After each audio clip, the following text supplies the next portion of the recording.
Hi guys, this is a chemistry boy and here I am first video with the YouTube. Today I am hope you guys like it. Today I am going to teach modern period table. Uh, it is mainly for the ICSC class 9 and class 10 students, but who are interested in higher chemistry may also watch this video. So let's start. First comes the history of periodic table. It was Doberenier who found that it was when the early chemists failed to arrange the elements in the form of metals, non-metals, and metalloids. They felt a need to classify the elements. After many years, Doberenier, a German chemist, observed that certain elements showing similar properties and behavior can be grouped in the form of three elements. According to his observation, he gave a law. The atomic mass of the middle element of a triad was approximately equal to the arithmetic mean of the masses of the other two elements. Example: calcium, strontium, and barium. Calcium has the atomic mass 40, and barium has the atomic mass 137. When the mean of calcium and barium was taken, it was found that the mean of the mean was approximately equal to the atomic mass of strontium, which is 88.5.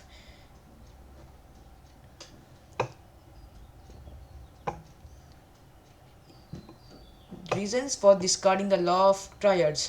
Doberenier failed to arrange all the then known elements in the form of triads. The law did not fully apply even within the same family. Example: first three elements of the fluorine, chlorine, and bromine.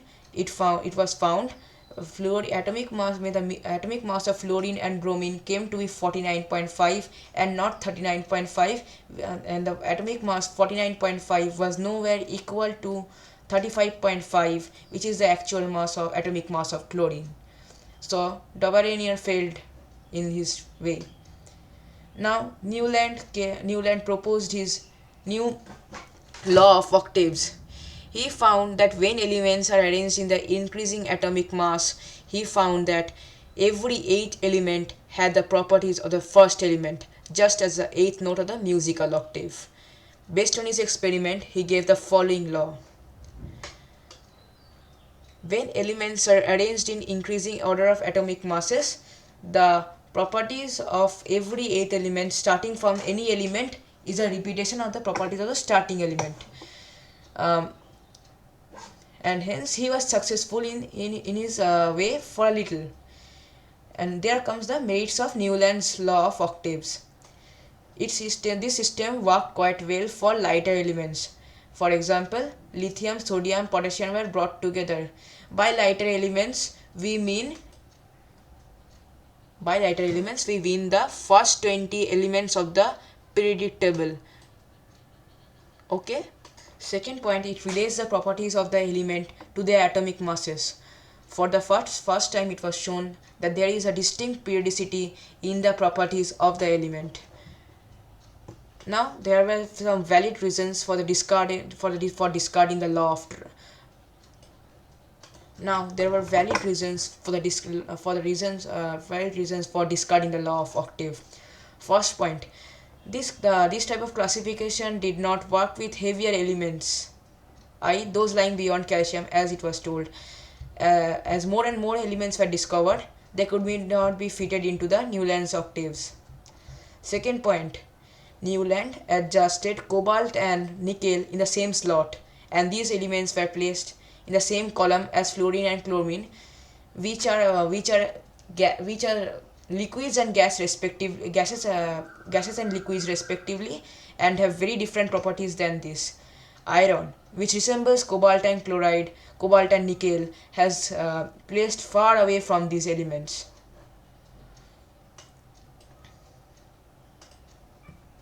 Now it was only 1869 when Dmitry Ivanovich Mendeleev, a Russian chemist, arranged the elements, all the known elements, in the form of their increasing atomic masses. Elements with similar properties were put one after the another in the same vertical column. I, where the properties of the elements did not tally with the properties of the element.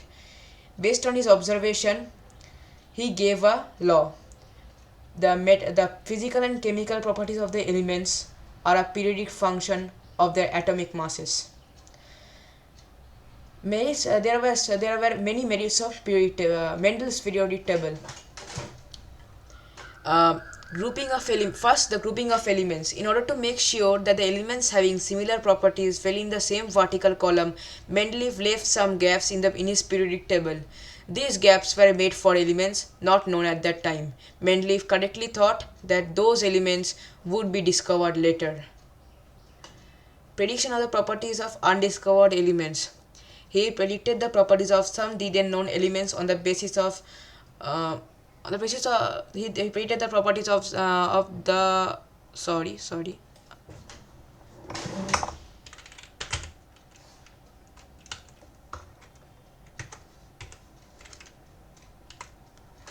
properties of some unknown elements on the basis of their properties. He actually predicted the properties of some undiscovered elements. Example, Eka aluminium, which means one place below aluminium. Its atomic mass and chemical properties were similar to gallium discovered later. Properties of Eka silicon was similar to germanium. There are many incorrect atomic masses which were corrected by Mendeleev. He was able to correct the incorrect atomic masses of gold and platinum by placing the elements strictly on the basis of their similarities.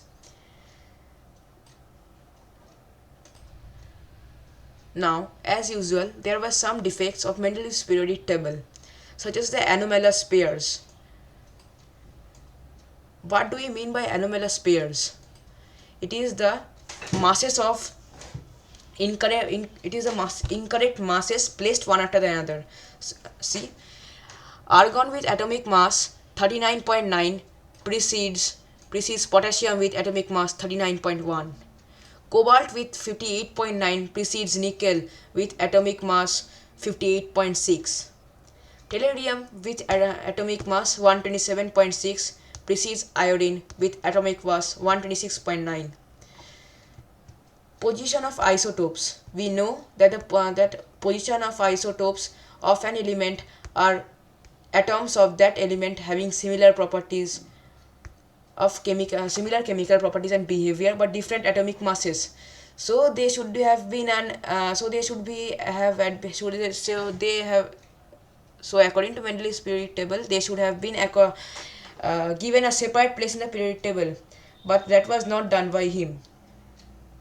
Third defect was separation of chemically similar elements. Elements that are chemically similar, such as gold, platinum, have been placed in separate groups. Electron arrangement. It does not explain the electron arrangement of the elements. Position of hydrogen. Hydrogen was not given a fixed position. It was considered to be both in group A, 1A, as well as in group 7A, because it forms both negative and positive ions. If you have read the chapter hydrogen, you would have understood why it has been said like this.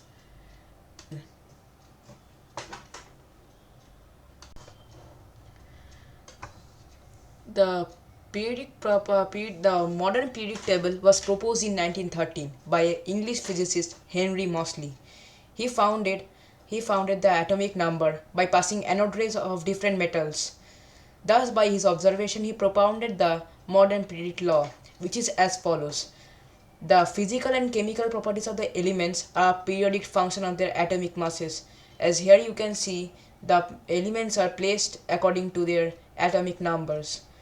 1 is hydrogen, 2 is helium, 3 is lithium, 4 is beryllium, 5 is carbon, 5 is boron, 6 is carbon, 7 is nitrogen, 8 is oxygen, 9 is fluorine, 10 is neon, 11 is sodium, and so on.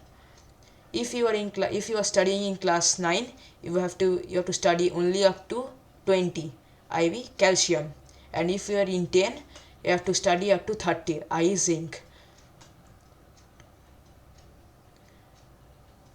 Now, let's move on to the properties of the periodic table. Now we move on to the properties of the periodic table. Groups. The modern periodic table has 18 vertical columns, as you see here.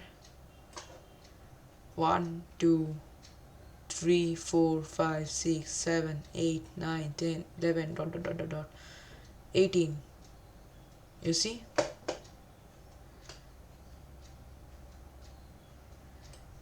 These vertical columns are called groups. Group 1. These elements, we know the group 1 elements. These elements are known as the alkali metals, as they form strong alkalis with water. Note that this hydrogen is shown here is not an alkali metal, but it is the alkali metals are from lithium and ends at francium.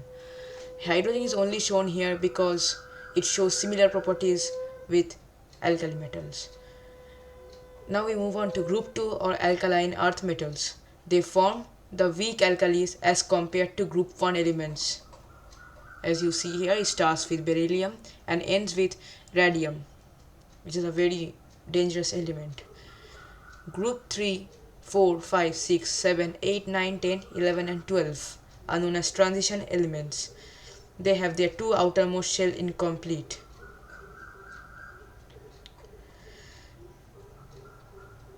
See, this is the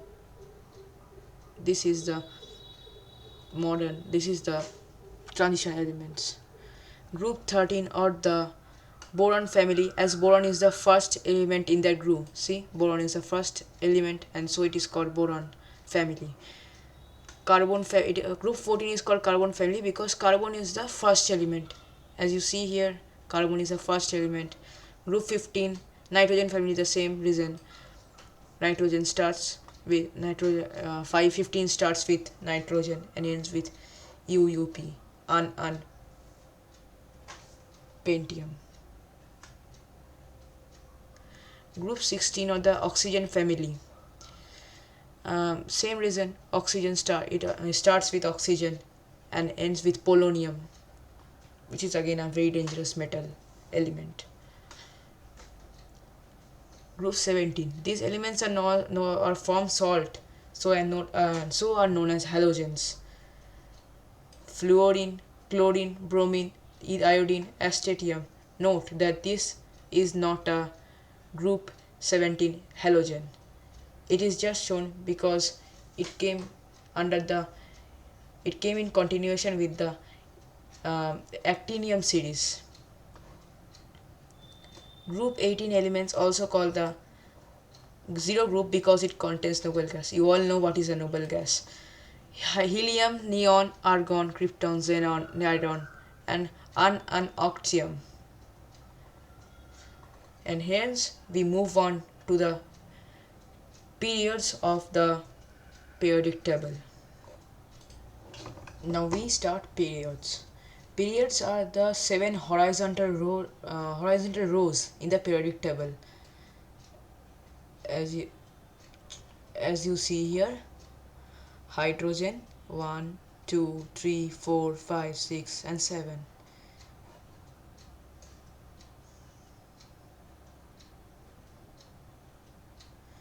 According to this, there is a definition. The number of shells present in an atom determines the period. Elements of period 1 have one shell because taking the example of hydrogen, it has one electron, i.e. its electronic configuration is 1. So the number of shells determine which period they belong. In hydrogen we have one shell and hence we see that it belongs to period 1.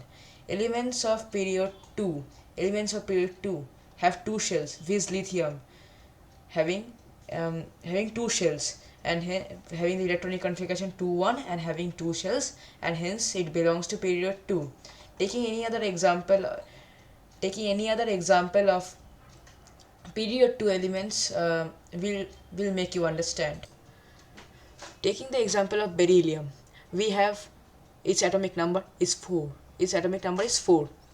And so its electronic configuration is 2 and 2.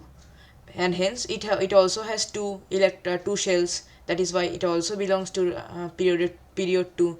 Taking the example of carbon 2 3, boron, it has atomic number 5, and it has electronic configuration 2 3. Again it has two shells and hence belongs to period 2.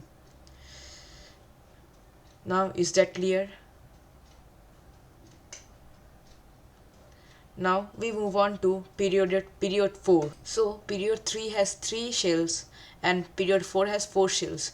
See, sodium 11 2 8 8 1. It has 2 1 2 8 and 8, 2 8 and 1.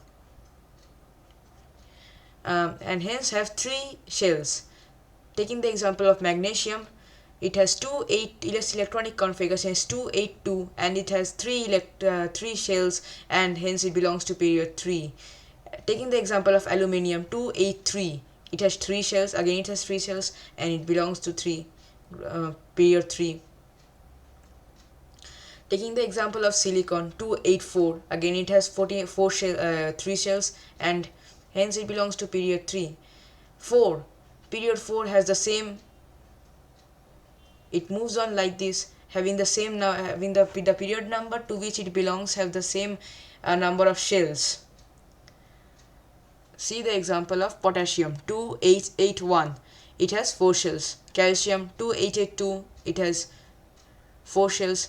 Scandium, it has 2 8 8 1, 2 8 8 2 1, which has again 4 shells. And taking the example of gallium, no, not needed. So today up to this. See you in the next video. If you like this video, leave a like, share and comment. If you don't like this, comment in the comment box and tell me why don't like it, so that I can improve my video in my next video. Bye.